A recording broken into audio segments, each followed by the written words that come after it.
E como que você negocia com terrorista? Porque não é uma briga legal. Terrorista é algo totalmente ilegal. Não é, a falta de proporção que as pessoas estão puxando contra Israel. Por que você acha, André, que isso acontece? As pessoas, a gente vê ao redor do mundo muitas pessoas levantando bandeira a favor, não só a questão da Palestina, mas levantando bandeira do Hamas, cara, de um grupo terrorista.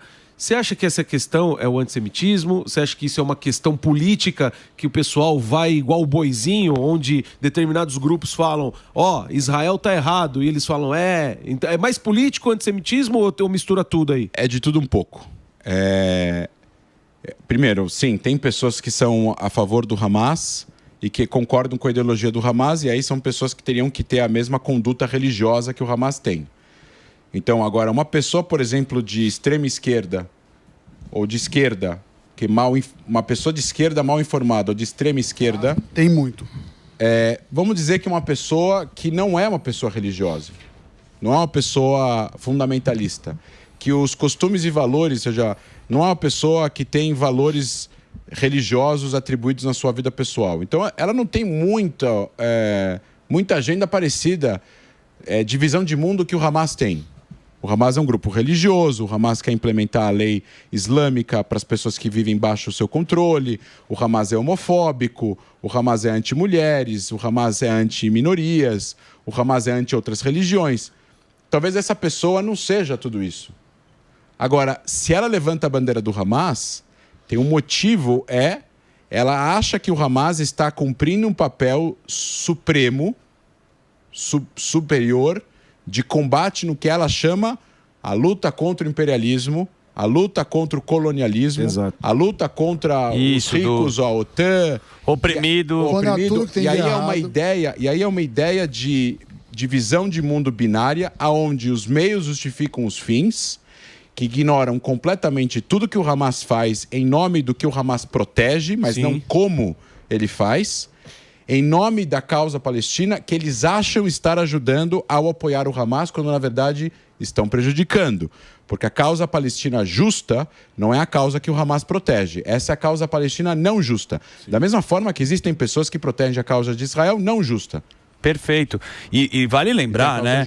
Como o seu Morgado colocou na pergunta aqui, como é que negocia com um terrorista? Não tem como. Então, não, mas assim, uma coisa é um regime de uma democracia, outra tem uma teocracia, né? Isso se mistura muito. Queria que você explicasse para as pessoas como é a relação, principalmente do Irã e dos grupos terroristas, em relação à teocracia e como seria uma negociação. Porque Israel, para esses grupos, é para não existir. Eles querem eliminar do mapa. Então, a gente fala o seguinte, qual é o endgame, né? Qual é o jogo final? Qual é o objetivo final desses grupos? Não tem nada palpável, não tem nada que seja sensato, razoável, não tem nenhuma exigência que eles possam trazer, né, na mesa de negociação, que Israel pode falar, tá bom, isso a gente aceita e vamos fazer agora um acordo de paz. O que eles pedem, esse acordo que todo mundo fala o tempo todo, cessar fogo, cessar fogo, cessar fogo, é o que, na verdade? É o fim das hostilidades, os reféns serem soltos, que é uma necessidade urgente de acontecer, e o Hamas exige que, em troca disso, Israel saia, o exército de Israel saia da faixa de Gaza. E aí? E o que acontece depois?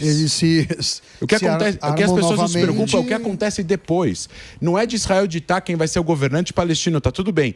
Mas se esse governante palestino na faixa de Gaza é um grupo que, como o Hamas, se armou, construiu túneis, construiu fábricas de foguetes e mísseis, tem um exército de 40 mil pessoas e batalhões, e eles utilizam esse território para atacar um território alheio, que é reconhecido como um país independente pelas Nações Unidas e pelo mundo, que é Israel.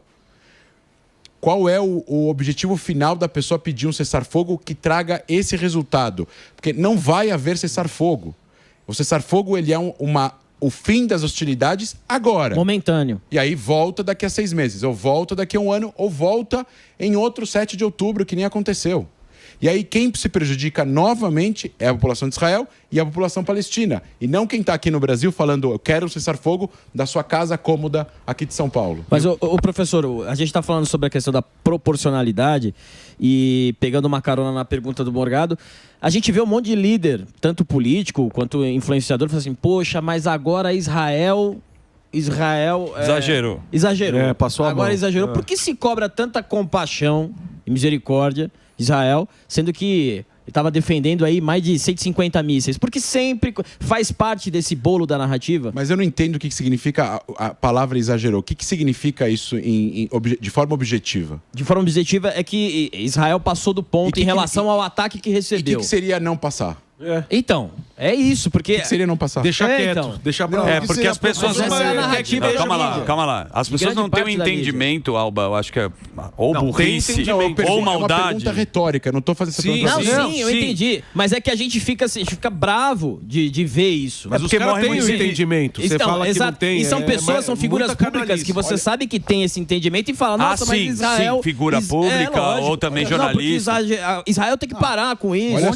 Olha só o paradoxo. Olha só o paradoxo. Quando começou a guerra em Gaza, depois do 7 de outubro, muitas pessoas, muitos analistas, inclusive não só no Brasil, falaram apoiamos que Israel vá atrás dos terroristas, não apoiamos que Israel invada Gaza com tanques, com artilharia e cause tudo o que está causando. Eles deveriam fazer isso de uma forma cirúrgica, com a força aérea ou com unidades de elite, como se fosse possível com unidades de elite entrar em Gaza e resgatar 250 pessoas sem ser percebido. Mas enfim, Israel está fazendo exatamente isso no Líbano até anteontem. Ataques cirúrgicos, um número de civis que foram atingidos menor do que o número de terroristas que foram eliminados. Infelizmente, morreram civis, todo mundo tem que lamentar, morreram brasileiros, libaneses. Infelizmente, com esses ataques, todos nós estamos enlutados, mas o número de pessoas que morreram no Líbano é maior o número de terroristas mortos do Hezbollah do que o número de civis. Israel fez exatamente isso. Fazer uma coisa cirúrgica, ataques cirúrgicos, avisar a população para sair de suas casas, para sair de seus prédios, etc, etc. E mesmo assim Israel foi condenado. Então não tem alternativa para essas pessoas. Se Israel não fazer nada, eles vão falar que Israel merece ser atacado. Se Israel ataca de forma cirúrgica, não pode atacar de forma cirúrgica. Se avisam para sair das suas casas, se não avisa é porque não avisou. Se avisa, quem é vocês para avisar para as suas casas? Vocês não têm soberania sobre a região. Não tem nada. Ontem a gente estava aqui fazendo uma exibição do filme, um documentário que se chama Gritos Antes do Silêncio, Screaming Before Silence, que é um documentário sobre os crimes sexuais que o Hamas cometeu no 7 de outubro e durante a guerra em mulheres israelenses que estavam em cativeiro e ainda estão em cativeiro do Hamas. É um documentário de 1 hora, 1 hora e pouco. E depois teve um debate. E uma das pessoas disse o seguinte: essas pessoas negacionistas, e tem muitos negacionistas no Brasil, que inclusive recebem até bastante espaço em alguns lugares, professores acadêmicos e tal, que falam não teve crimes sexuais do Hamas contra mulheres israelenses. Não? Aí você traz a prova é falsa. Aí você traz o testemunho é falso. Aí você traz uma imagem, a imagem é montagem. E é impressionante que no momento que você tem o movimento feminista que diz corretamente de que todas as mulheres têm que ser escutadas, independentemente de quem elas sejam, as mulheres israelenses não foram escutadas. Virou político. Então você traz a prova, você mostra, você escancara, e mesmo assim a pessoa tem uma cegueira ideológica. Por quê? Porque ela não ajuda na narrativa que ela tem como a coisa mais importante. Por que os crimes sexuais do Hamas são rejeitados por aqueles que apoiam o Hamas aqui no Brasil, a extrema esquerda brasileira, ou até mesmo em alguns lugares nos países árabes e islâmicos? Por 2 motivos. Na extrema esquerda, se o crime do Hamas fica escancarado de forma premeditada, e foi premeditado porque teve centenas de atos criminais, criminosos, de crimes sexuais perpetuados por terroristas do Hamas contra as mulheres israelenses, contra homens israelenses também, de forma premeditada. Eles acreditam que o Hamas é freedom fighters, guerrilheiros pela liberdade, luta contra o imperialismo. Revolucionário. Revolucionário. Se você é um bando de estuprador, você perde Não tem como normalizar estupro. Estupro não é aceito em nenhum lugar. Não importa qual causa você está protegendo e com quem você está lutando. O teu inimigo, pior que ele seja, você não vai violar as mulheres. É proibido. É imoral, é antiético, é tudo. É criminoso, é bárbaro. Então eles tampam esse crime porque senão perde força o que eles estão protegendo. E no mundo islâmico, eles precisam fazer isso, aqueles que fazem, que negam que o Hamas cometeu esses crimes, porque é anti-islã cometer crimes sexuais. É contra a religião.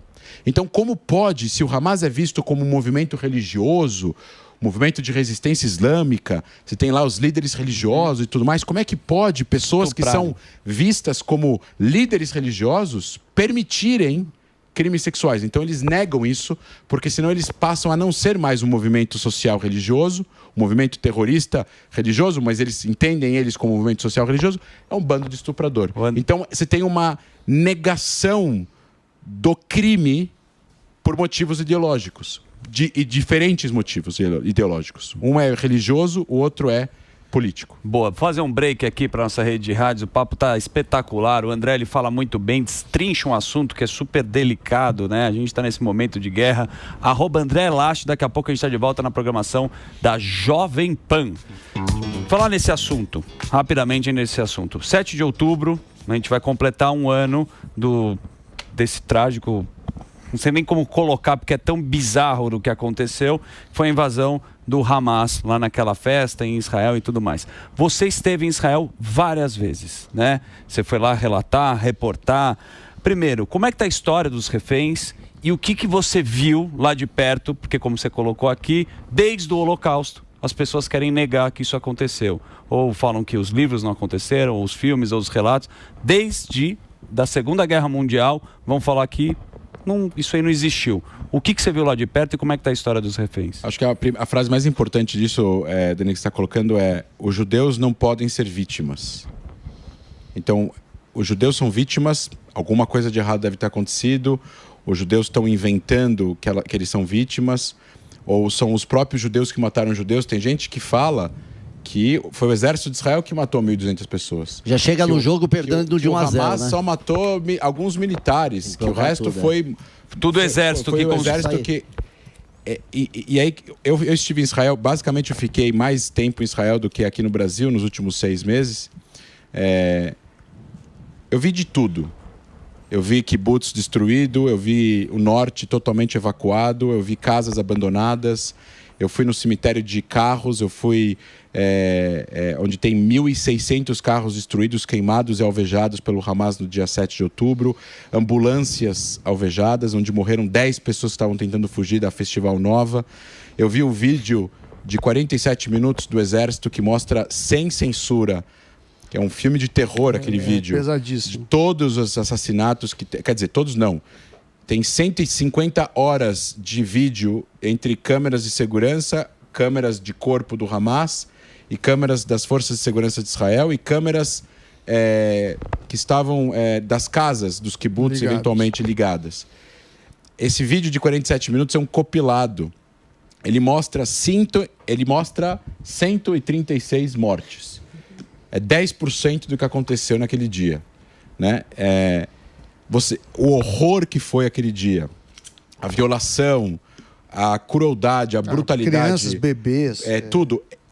E no filme mostra pessoas sendo degoladas. Meu Deus. Mostra corpos de crianças de 6, 7, 8 anos mortas. Mostra pelo menos 2, 3 bebês incinerados. Mostra famílias inteiras mortas dentro de casa. Mostra a arcada dentária que encontraram, porque o corpo ele foi consumido pelo fogo, então não deu para identificar o corpo. Agora, recentemente, encontraram restos mortais do rim ou do estômago de uma pessoa que acreditava-se que estava sequestrado em Gaza e não estava, tinha sido morto, e o corpo, sei lá o que fizeram com ele. Foi de uma crueldade tão grande, foi de uma ação tão extraordinariamente inimaginável, que eu acho que nenhuma sociedade consegue se curar desse trauma como o 7 de outubro. Assim como o Holocausto, tem aqueles que negam, aqui tem aqueles que negam 7 de outubro. E da mesma forma que depois de alguns anos veio legislação que proibiu e que colocou crime, e no Brasil é crime você negar o Holocausto, em algum momento, num futuro próximo, será crime negar o 7 de outubro. Sem dúvida. Porque para os judeus, o 7 de outubro é um mini holocausto. Não pela quantidade de pessoas mortas, mas pela intenção da morte, pela intensidade da forma como foi feito isso.